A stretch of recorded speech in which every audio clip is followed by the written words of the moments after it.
Olá, queridos alunos! Sejam bem-vindos a mais uma aula de História. Eu sou a professora Michele Santos e convido vocês a observarem o objeto de conhecimento desta aula.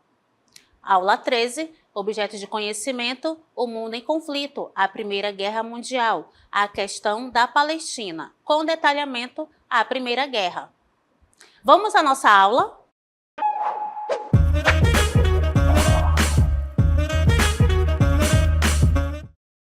Estamos no cenário da Grande Guerra. Professora, Grande Guerra, a Primeira Guerra Mundial, é a mesma guerra? Sim. No momento em que ela vai acontecer, ela é chamada de Grande Guerra por conta de ser uma guerra que atingiu aí vários países e também de uma grande proporção. Com o passar do tempo, ela adquiriu o nome de Primeira Guerra Mundial em decorrência da segunda que veio a seguir. Então, neste momento, vamos observar o enriquecimento da burguesia através da industrialização, com agitações políticas devido ao nacionalismo. Verificaremos também nesse momento o revanchismo e rivalidades entre as nações europeias por conta de alguns movimentos, bélicos que existiram na Europa neste período. A corrida armamentista também vai ser aí um contexto para a Grande Guerra. Além disso, vamos observar também concentração de riquezas nas mãos das elites e rivalidades entre as nações imperialistas pelo controle territorial da África e da Ásia. Então, nesse contexto da Grande Guerra Mundial, nós vamos verificar a questão do nacionalismo presente, em que as nações estão buscando ali territórios para o seu desenvolvimento. E o neocolonialismo também vai estar dentro do contexto da Grande Guerra. Vamos observar aí o primeiro movimento que vai estar inserido nesse contexto, que é justamente a Guerra Franco-Prussiana. Olhem só. Temos a Guerra Franco-Prussiana, que acontece entre 1870 e 1871. Quem são seus participantes? O Império Francês, França e o Reino da Prússia, que nós conhecemos atualmente como Alemanha. E qual vai ser o motivo para esta guerra? Vai ser justamente a rivalidade e tensão entre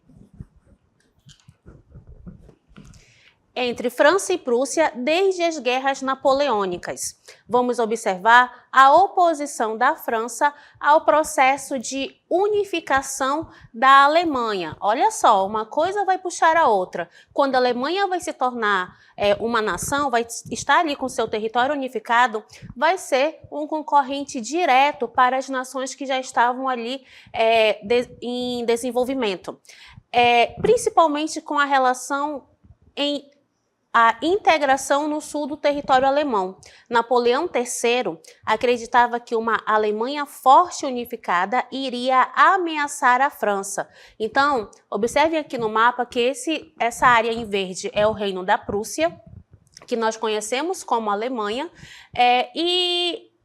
esse território aqui em amarelo vai ser justamente a área que vai ser unificada, formando aí, no caso, a área da Alemanha, o Reino da Prússia, que é onde nós temos aí os limites do Império Alemão em 1871, certo? Continuando. A França se opôs à subida de um príncipe alemão ao trono da Espanha. O fato fortaleceu a posição dos alemães na Europa, desfavorecendo a França. Vamos observar a vitória alemã e a Alemanha vai anexar essa região aqui, que vocês estão observando, chamada de Alsácia-Lorena, que essa região era rica justamente em carvão e ferro e através do Tratado de Frankfurt.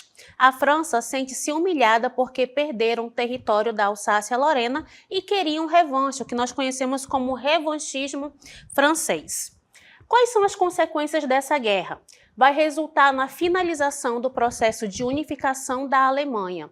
Vamos observar o fim da monarquia na França e a queda do imperador francês Napoleão III. Com o fim da monarquia, teve início na França a Terceira República. E também o Reino da Prússia vai anexar o território da Alsácia-Lorena, que era ali um território que era crucial para a indústria aí francesa.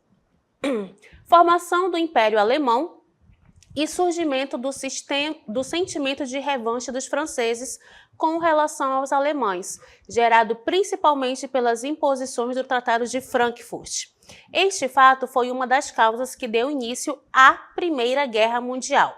Então, após esse período, nós vamos observar aqui a formação dos blocos rivais. Nós temos nessa área em rosa o que a gente chama de Tríplice Aliança, ou potências centrais. Quais eram os territórios, quais eram os países que faziam parte, né, desse bloco? A Alemanha, a Áustria-Hungria e a Itália. E do outro lado nós temos a Tríplice Entente, formada pelos aliados, no caso aí a cor verde.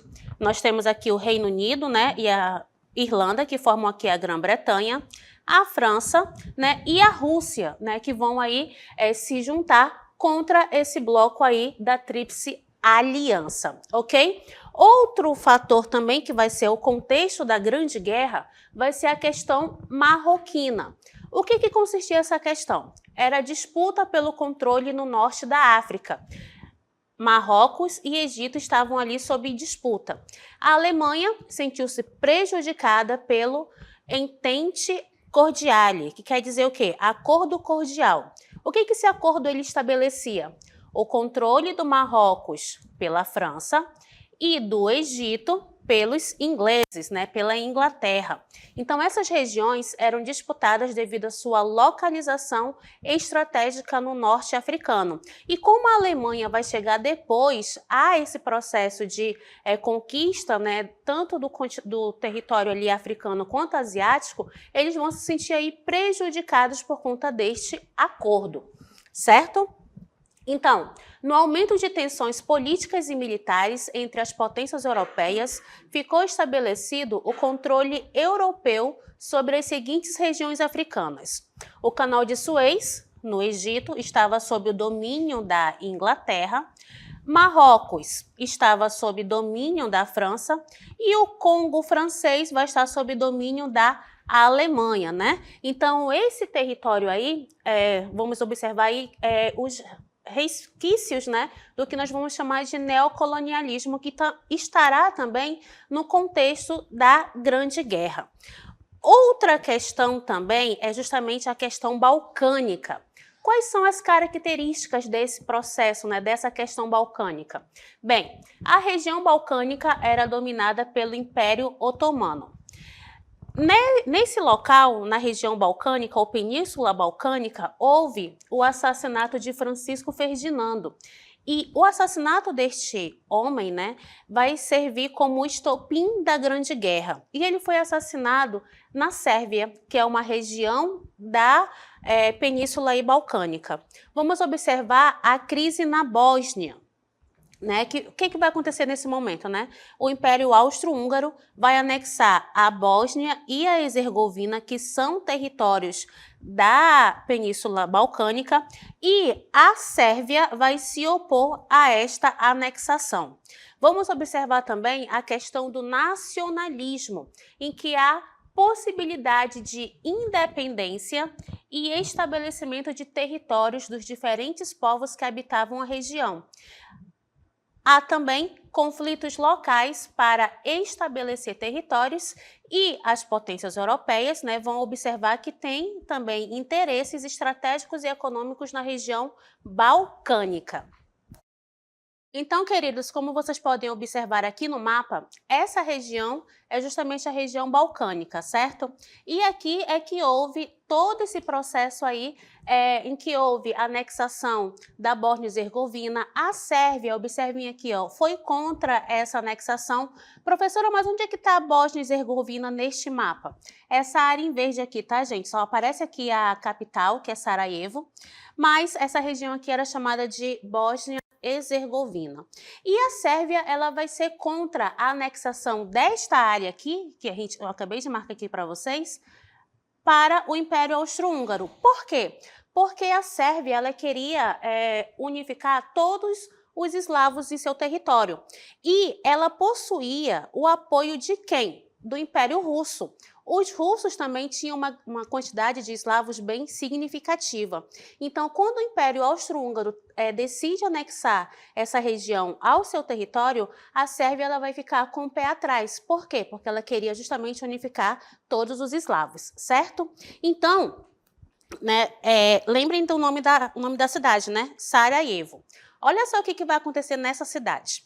Nós estamos aqui ao lado de uma imagem em que vai demonstrar o estopim, né, da Grande Guerra, que vai ser justamente o assassinato de Francisco Ferdinando. Ele estava em uma viagem por Sarajevo para demonstrar o seu poderio político, visto que ele era ali um representante do governo austro-húngaro. E neste local ele foi assassinado juntamente com sua esposa. E isso vai ser aí a gota d'água para que ocorra a eclosão da Grande Guerra. Quais são as consequências? Observem só. Nós temos, né, a formação dos grupos, né?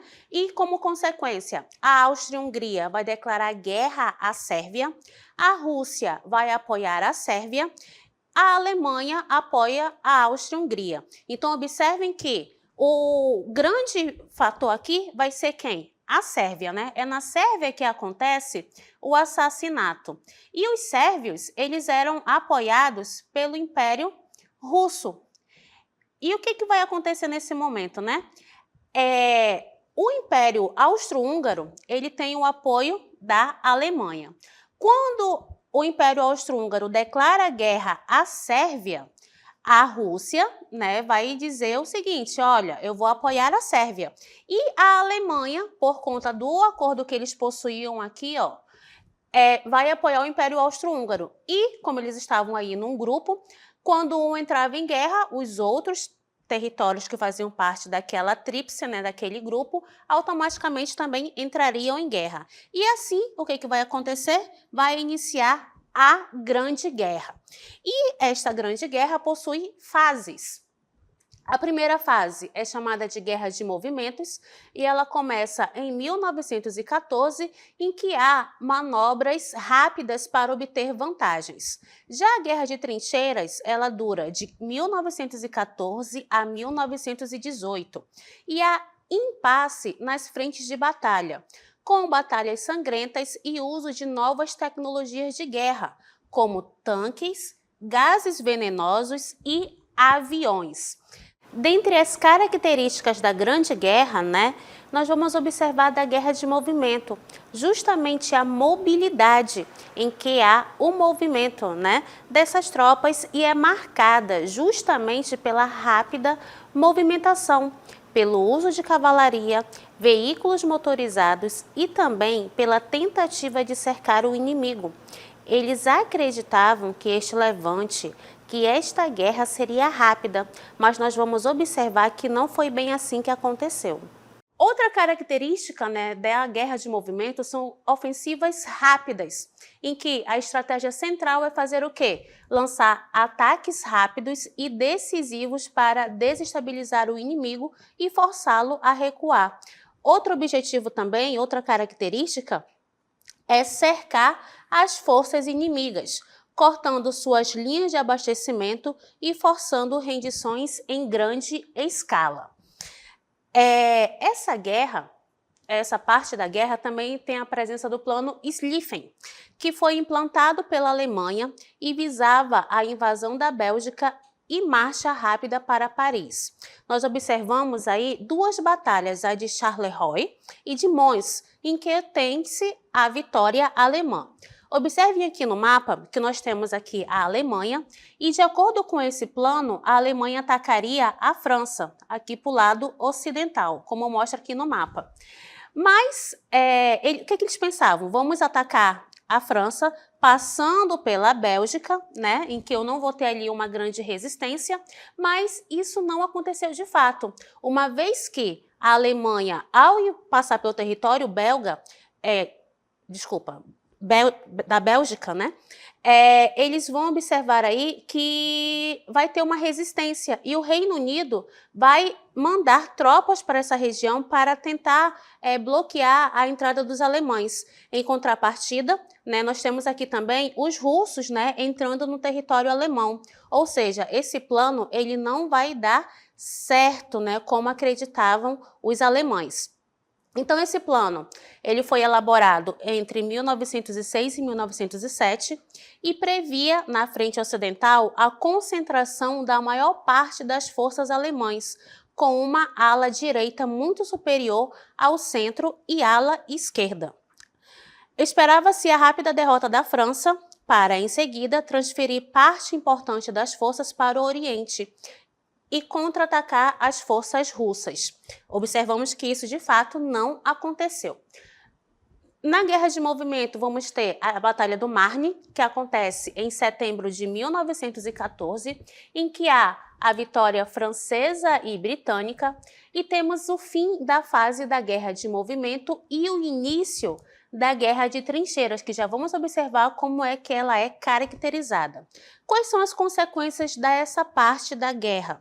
Milhares de mortos e feridos, destruição de cidades e infraestrutura e mudanças na estratégia militar, visto que nós teremos agora a Guerra de Trincheiras, que vai durar de 1914 até 1918.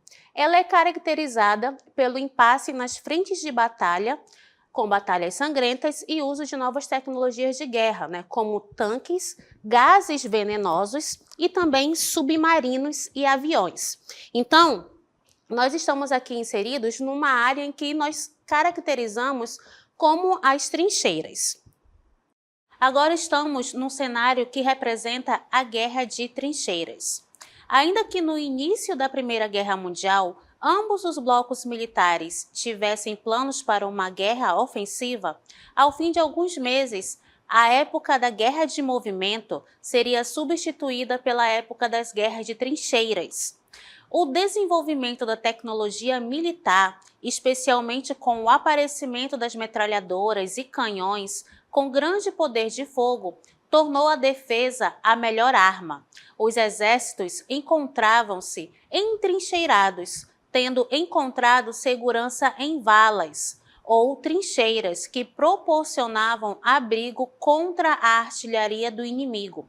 Arame farpado foi montado em frente às trincheiras para atrasar o movimento do inimigo. Várias trincheiras de apoio e trincheiras de reserva foram também escavadas e estavam ligadas às trincheiras de comunicação. Essas redes de trincheiras ocasionalmente mediam várias centenas de metros de largura. Os soldados disparavam contra o inimigo a partir dos ninhos de metralhadora ou atrás de parapeitos nas trincheiras, sendo que os ataques bem-sucedidos resultavam em enormes baixas. Entrar na terra de ninguém significava quase certamente a morte. Os soldados combatentes viviam em condições desumanas, mas passavam apenas 15% do seu tempo em combate. Aqueles que descansavam ou estavam feridos escondiam-se em profundos refúgios subterrâneos. Então, aqui na Guerra de Trincheiras não havia saneamento básico, não havia um sistema de ventilação adequado e os soldados viviam em extremo cansaço, visto que não tinham condições para boa alimentação e também para o seu descanso. Isso caracteriza a Guerra das Trincheiras. Várias trincheiras de apoio e trincheiras de reserva foram também escavadas e estavam ligadas às trincheiras de comunicação. Estas redes de trincheiras, elas mediam centenas de metros de largura. Os soldados disparavam contra o inimigo a partir de ninhos de metralhadora ou atrás de parapeitos nas trincheiras, sendo que os ataques bem-sucedidos resultavam em enormes baixas. Entrar na terra de ninguém significava quase certamente a morte. Os soldados combatentes viviam em condições desumanas, mas passavam apenas 15% do seu tempo em combate. Aqueles que descansavam ou estavam feridos escondiam-se em profundos refúgios subterrâneos. Então, pouco tempo depois, a época das guerras de trincheiras terminaria, quando apareceu uma nova arma, o tanque, que tinha o poder de passar entre sistemas de trincheiras. Então, observem aqui que nós temos a área de trincheiras, né? Mas vamos observar quais são esses tipos de armamento utilizado durante a Grande Guerra. Observem só.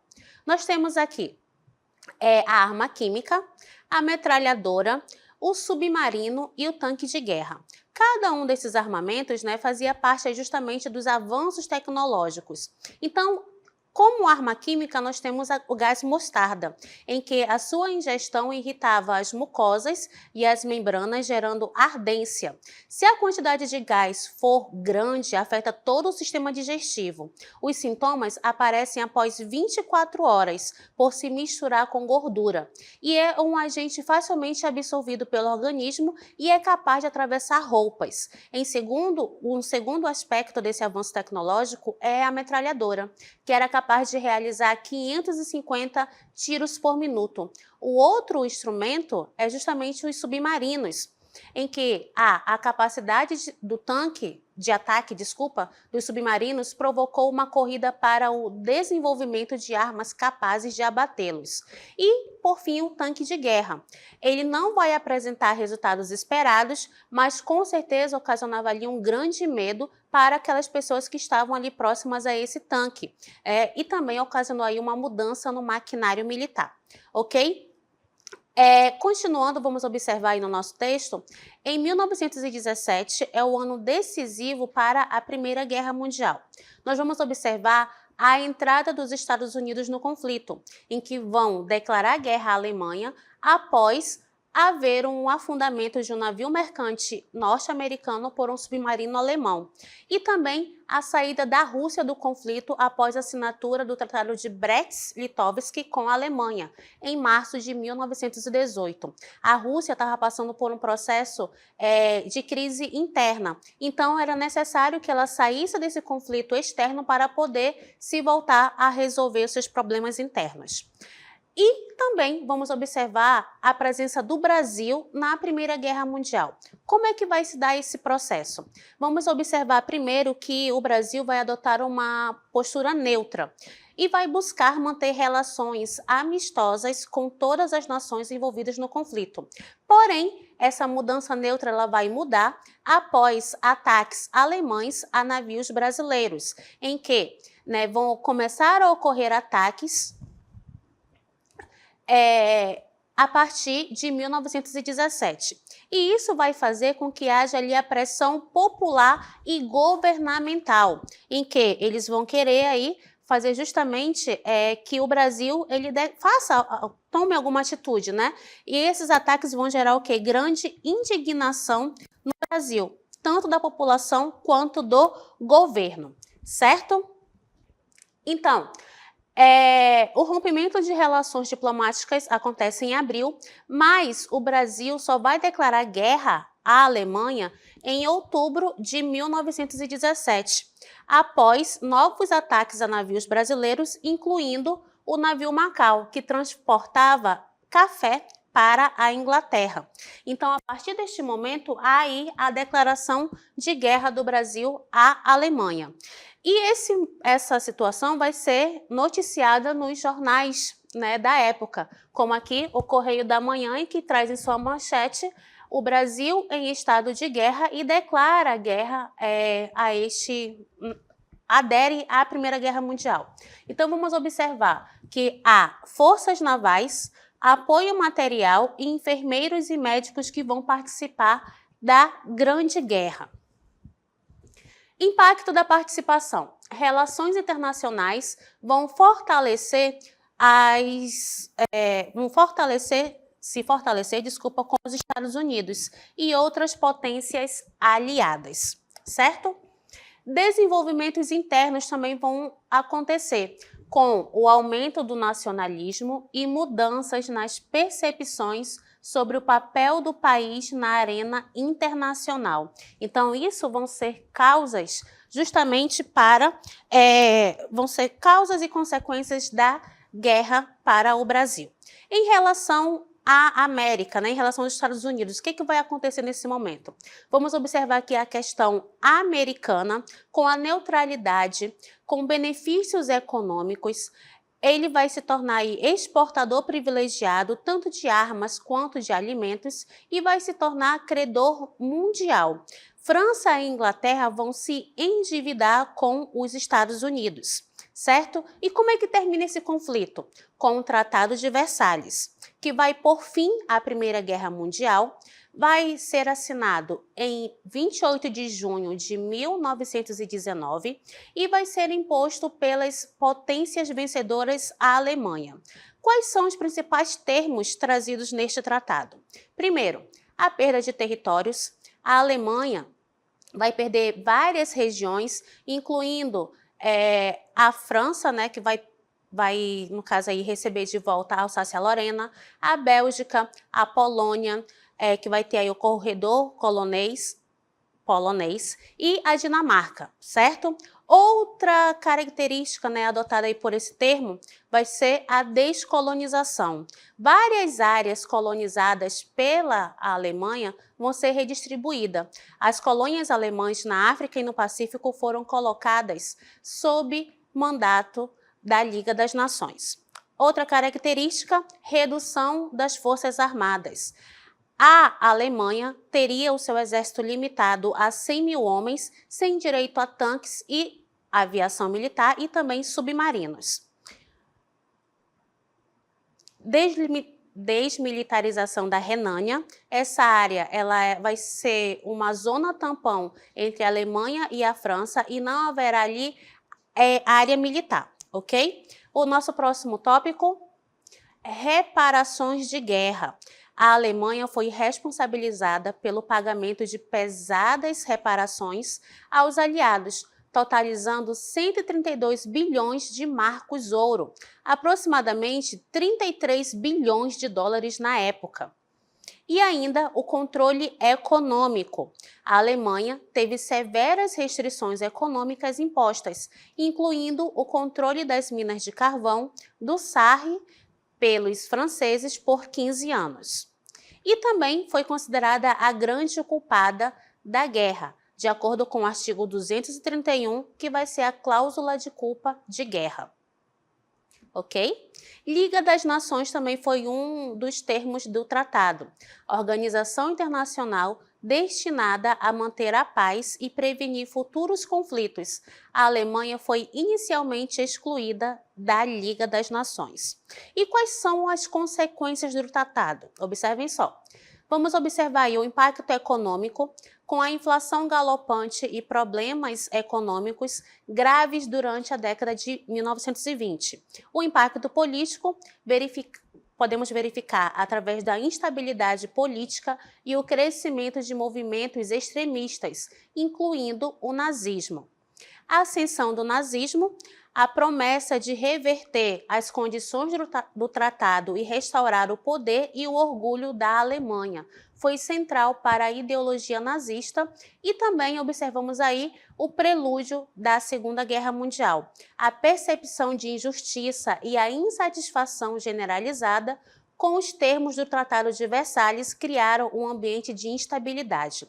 Então, todos esses fatores estão aí elencados justamente à Grande Guerra, que nós conhecemos também como a Primeira Guerra Mundial, que ocorreu entre 1914 e 1918, ok? Então, espero que vocês tenham compreendido e esta foi a nossa aula.